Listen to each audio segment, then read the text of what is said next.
close your eyes and get me to the count of 10. I ran. I'll get by, and in another place, no, I'm gonna do it now. Oh, So it's the day after St. Patrick's Day, so I thought this would be an excellent time to tell you how to survive a hangover. And you know, being that I am Canadian and I've drank enough to kill a few Roman legions of people over the years, but I don't have hangovers anymore when I do drink excessively because I have a strategy.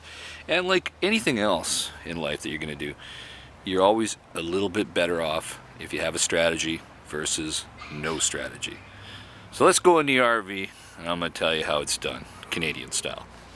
Now, one of the most important things you need to keep in mind that if you are planning a night of drinking to any level of excess is there has to be a little bit of a strategy going into this whole thing in the beginning. What I mean by that is you need to take a few steps as you are drinking, before you are drinking, and after you're drinking. And I'm going to go through that right now. Now, when you go out, you need to choose your poison carefully. If you are susceptible to headaches by drinking wine, you must avoid that or have very little. You must also consider not to mix your drinks. And if you're into the hard stuff, stick with things like vodka. Avoid any of the darker colored hard liquors like rye or whiskey, for example. And if you do even, some people just love their whiskey and their scotch, no problem. You can still dive deep into that. But you need to drink a lot of water as you are consuming that alcohol. And it goes without saying, you need to eat.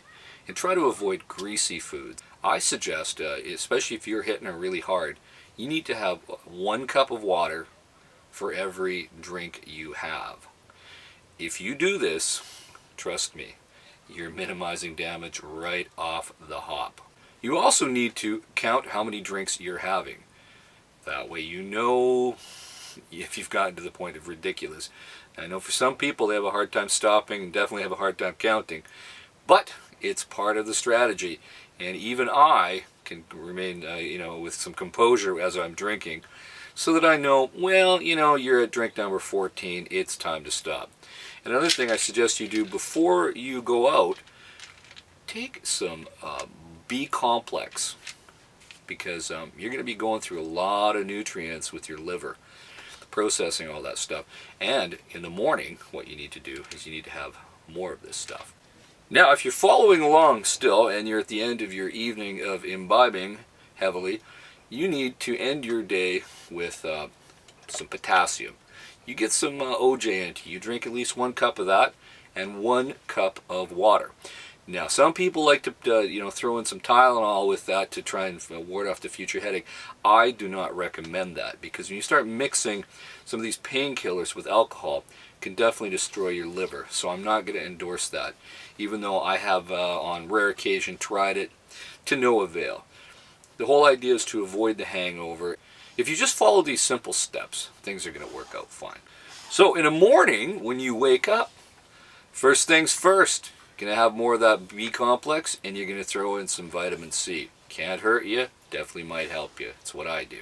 And you're definitely going to be getting those electrolytes up, more OJ, and constant drinking of only water. Now, some people want to throw in a little bit of coffee. Okay, that actually sometimes clears the head a bit. Now, as we know, caffeine is a diuretic, and it's going to dehydrate you. So you need to up your game with water as you're drinking your coffee, before and after.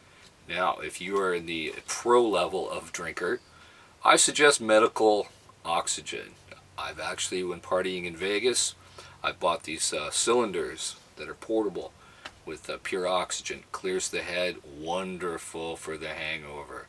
As a matter of fact, if you're using the oxygen and following my directions with the water, the odds are definitely against you having a hangover, even if you did a little bit too much the night before. So that's it. Very simple, very straightforward. Strategy.